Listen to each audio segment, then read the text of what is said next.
Welcome to Tucker Carlson Tonight. Elon Musk bought Twitter yesterday with the promise to restore free speech to America, and a lot of people were thrilled by that news. To them, it felt like liberation.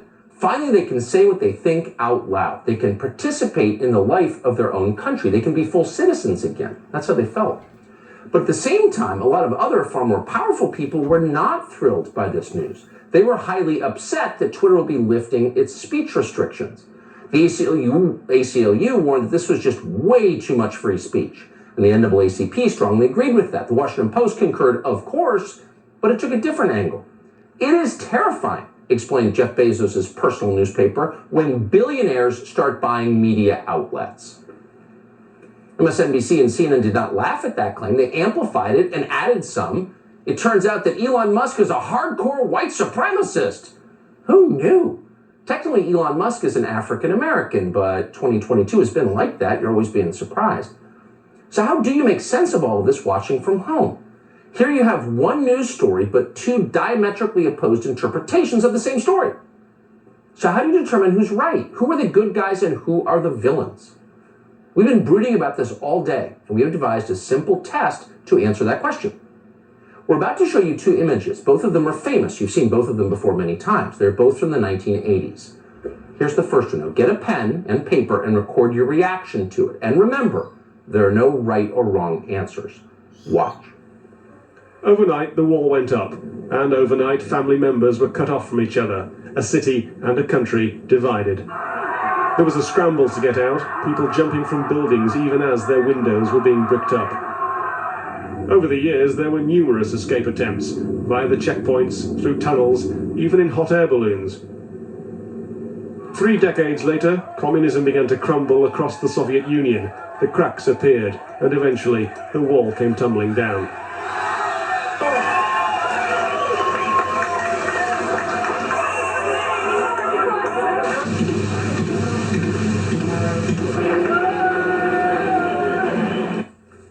So those last pictures, as you know, were from Berlin in the fall of 1989. Ask yourself, what did you just see? Did you witness the triumph of the irrepressible human spirit over forces of totalitarian control? Or did you find yourself annoyed by the senseless vandalism of government infrastructure? Who did you sympathize with as you watched that video? Was it the protesters breaking down that hated wall? Or did you find yourself feeling for the prison guards in the background who are going to have a lot more trouble keeping track of people once this sensible barrier is removed? Be honest, write down your answers. Now we're on to the second image. This one is from Beijing, China, same year, a few months earlier. So what do you see here? There's a man standing alone in front of a tank. Is that man a hero, risking his life for human rights? Or is he a hooligan impeding the progress of a government vehicle? Who do you sympathize with, the man or the tank? These may seem like easy questions, but that's only because those images are more than 30 years old. Everyone today supports the fall of the Berlin Wall and the freedom fighters in Tiananmen Square. But back in 1989, it was a mixed bag. Actually, a lot of highly respected people thought the Berlin Wall should stay up. That would include Margaret Thatcher and the president of France and a lot of others. Now, that may sound shocking to you, but really it's not so different from what we're witnessing now. Now, today, we're witnessing a lot of well-respected people who are arguing with a straight face that Twitter, one of our main avenues for solving political differences, should remain censored. They're telling you, again with a straight face, that you can't have a democracy where everyone is allowed to participate in the conversation. No. In order to represent the public must be forced to shut up. That's what they're saying. So whose side are you on? The man or the tank?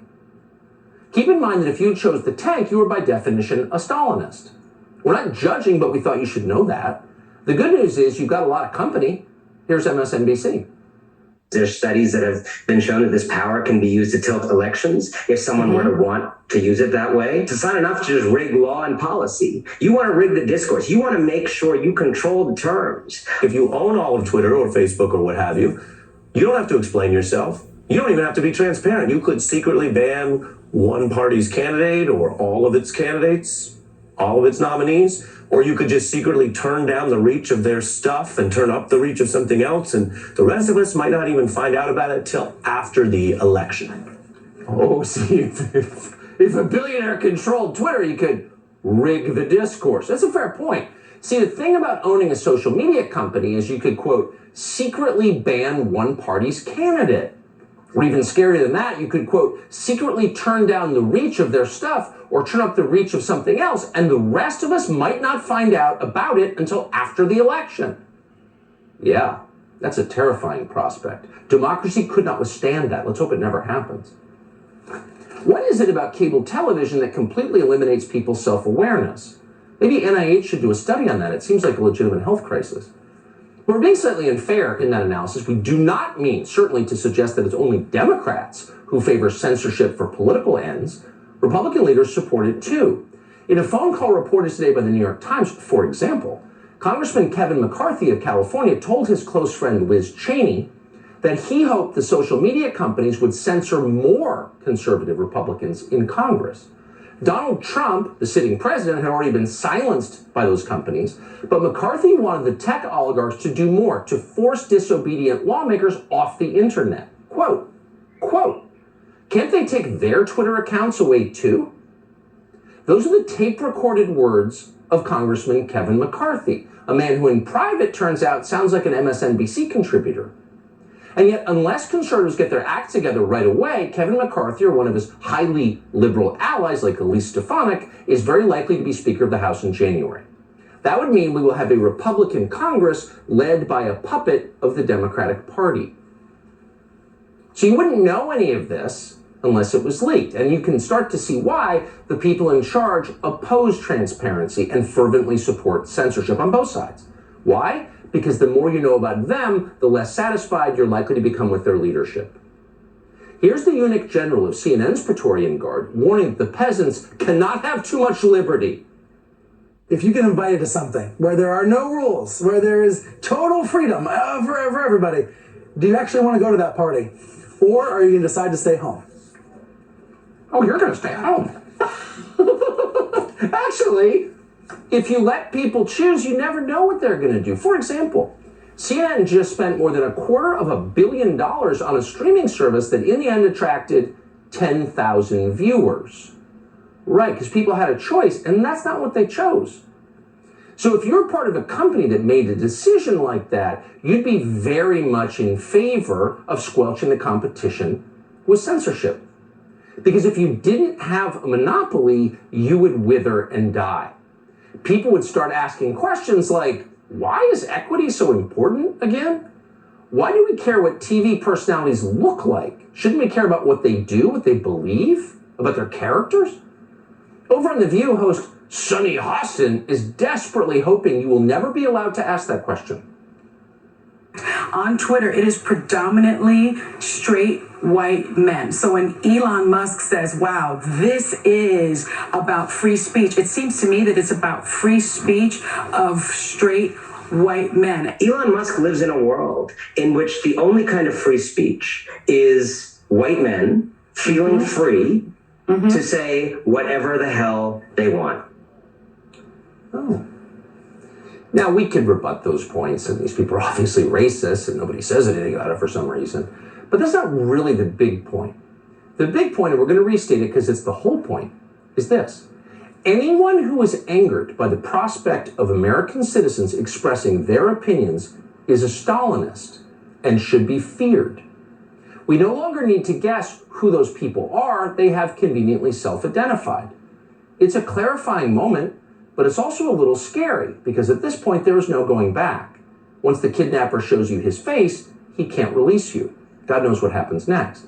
The Biden administration has jumped with all four paws into this, signaling it's going to use the weight of the federal government to crush Elon Musk because he wants you to speak freely.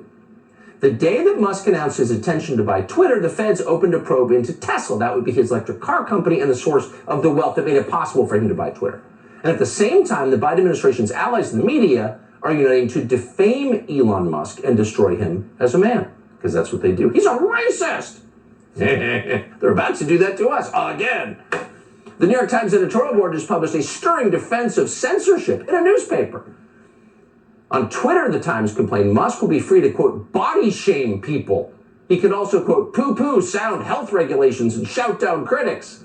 And that can't be allowed. Thou shalt not body shame Tony Fauci. Tony Fauci is a very tall man. And by the way, the vaccines work flawlessly.